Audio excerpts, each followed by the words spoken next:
Dans ce rapport prospectif, il y a un grand absent. La thrombose routière permanente autour de la métropole lilloise, dont je rappelle qu'elle coûte 1,5 milliard d'euros par an, soit 3 points de croissance chaque année de son économie. Vous me répondrez que les routes ne sont pas de notre compétence, c'est exact, Monsieur Darmanin, mais il en est de même pour la sécurité. Ce n'est pas de la compétence des municipalités et cela ne vous empêche pas de vous en emparer à Tourcoing et à la Melle. Mais sans parler de la construction de nouveaux tronçons routiers, plusieurs initiatives pourraient être menées. La première concerne l'aéroport de l'Équin, dont le seul moyen de s'y rendre est la voiture. Comment expliquer une telle anomalie et pourquoi ne pas l'inscrire dans vos priorités?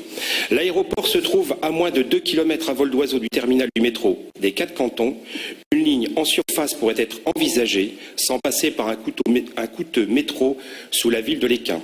Un parking relais pourrait être installé aux abords de cette nouvelle station aéroport de l'Équin qui soulagerait l'encombrement de notre axe sud de la métropole.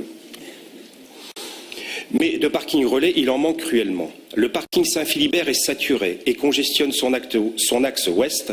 Il faut impérativement augmenter les disponibilités.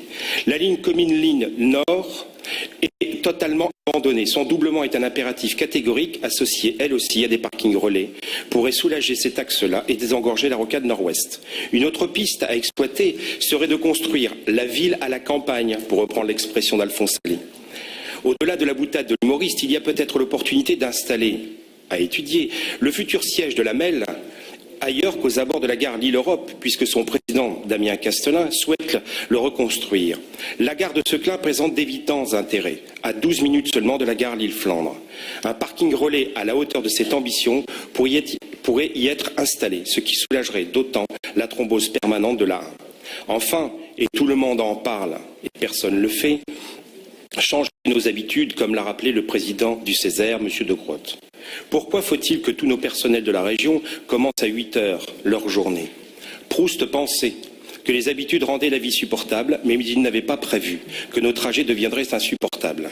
Pourquoi ne pas inciter nos personnels à commencer le travail avant 7 heures le matin et le quitter après 19 heures le soir? Je dis bien inciter, pas obliger. C'est une mesure simple à mettre en place, simple à contrôler, pas besoin des immenses portiques qui n'ont jamais été démantelés et qui laissent présager l'installation prochaine d'un péage à l'entrée de la métropole.